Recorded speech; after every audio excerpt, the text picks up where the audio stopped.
friends, what's up? I'm the Zim. This is the Zim video.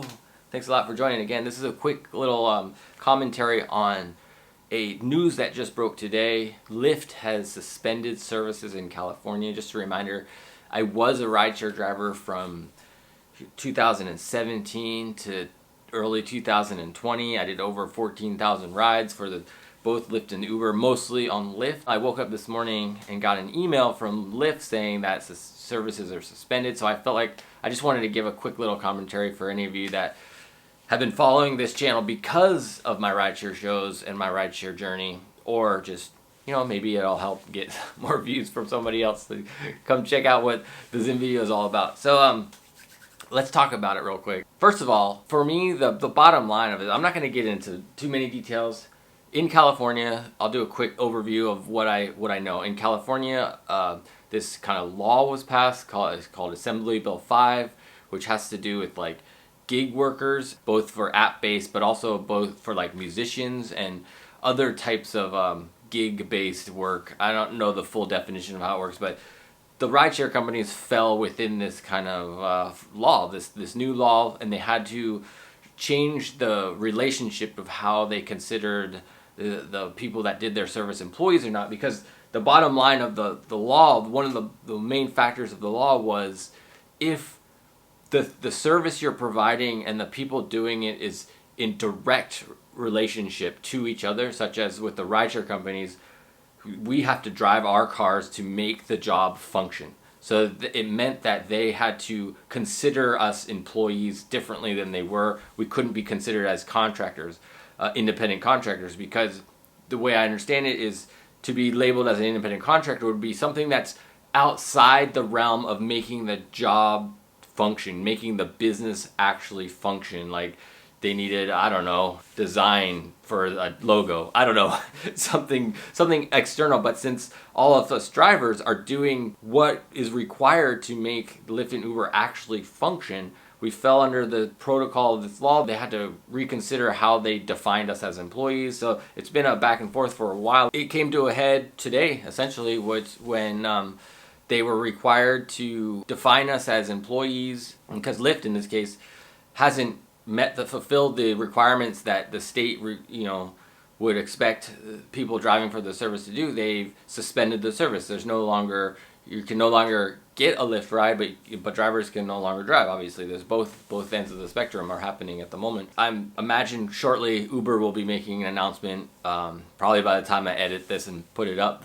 Uber will have sent out some kind of announcement saying something similar. The commentary I want to make on it is I feel like it's a failure across the board. I feel like the lawmakers failed with how they are dealing with this, but I also think Lyft and Uber have been failing for a long time on how they've been treating the drivers and making it so that something like this didn't happen in the first place. Because I feel like the Lyft and Uber are the main catalyst for this assembly bill to be, written and passed in the first place. There's been just basically Lyft and Uber haven't been treating the people that doing the jobs with fairly, basically, is the easiest way I can put it. And when it boils down to how much we're getting paid, the way that I've talked about many times on my shows when I was doing this rideshare shows was, I personally don't want to be an employee of the company. I don't mind being a contractor. That's fine with me, and I'd prefer that. I'd prefer to pick my own hours, when I wanted to drive, all that kind of stuff. The bottom line for me was Lyft and Uber just were not paying fair wages from the beginning. Or maybe not the beginning, but from when I started driving in 2017 onward. And it just progressively got worse and worse.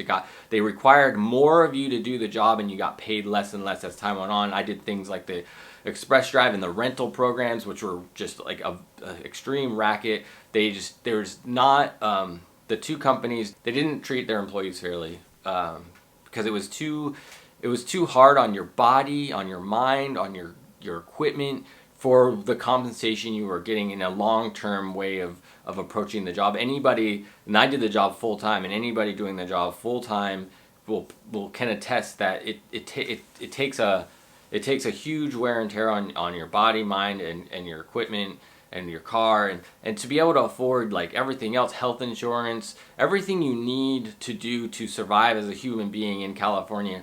You didn't even come close to being able to do it, making what you made off of the job. And especially as in my situation, being a single father, having 2 kids to, take care of and be accountable for. I'd always been saying like what I would want out of it is the lawmakers, the requirement they need to put on the businesses isn't making us employees. The requirement means to put a limit on how much, like a lower limit on how much we get paid for the job. Without doing like the math on all of it completely, what I've been kind of preaching for a long time is we should be paid at least $1 a mile and at least 50 cents a minute. Because right now, when I got done doing the job, it was like 60 cents a mile, I think, around there, and 20 cents a minute for the base kind of rate of like just UberX and Lyft, just regular Lyft. And then the pool rides were different. They would even get lower than that at times with Uber, especially the pool rides were lower amount, and it was just a really convoluted and really messed up system. Because basically and you could see everything I made. Part of my rideshare show was I shared with you exactly what I made every week and how many hours it took to make it. So you can definitely find that in the playlist. I'll definitely link it up below, and there'll probably be a tag that runs across the screen as I'm saying this. The amount that we made, we essentially need to double it. Like, we need to double the amount that we are making to make this job sustainable with how much it costs on your vehicle and how much it costs on your body and mind to continually doing this job. Because I was grinding. It wasn't even close to like an typical 8-hour day. You had to work like minimum 10 hours a day focused on the job to make what you needed to make because of how the peaks and valleys of demand would happen throughout the day. Like, you could not work a straight 8 shift and make a decent wage. You had to take long breaks when it was slow and then start again when it was good. Just a lot of strategies you had to put into it that just consumed the amount of hours, the amount of time you needed to do this job to make any decent money at it. So that's the bottom line. The lawmakers screwed up. Lyft and Uber screwed up because they weren't honest about the reality of how much it costs to do the job and what they expected. Like, when they started the companies, they were highly incentivizing drivers to drive with all these bonuses and stuff that all have dried up and gone away now. And now they're trying to run the job on a system that just does not treat their drivers, fairly at all for what's required of the job. So there's just been a lot of misconceptions and a lot of unfortunate kind of events. Because from what I understand about the lawmakers is they also never asked drivers. They never asked drivers what they wanted. They used independent kind of research groups and different things to assume what drivers wanted out of this. But yeah, from what I understand, there was never thorough investigation and conversation with what drivers actually want. This is my advice to any lawmaker in California or beyond. Make it a base rate. The base rate is what's important. It's not making us employees. It's making sure that we're getting paid a certain amount that's fair. And it may affect down the line. It may mean that the rates for passengers will go up, but if that's what it means, that's what it means. So, all right. Thanks for watching. I'm the Zim. This is the Zim video. I'd love your support for my channel, so hit that subscribe button. Mainly these days on this channel, I'm doing my artistic kind of endeavors, which is I'm going to grad school at San Diego State University in the School of Art and Design. And I'd love your support. Check out my videos of the art I've been making recently. Thanks a lot, and I look forward to talking with you again soon. Peace. Be loving, kind, and patient.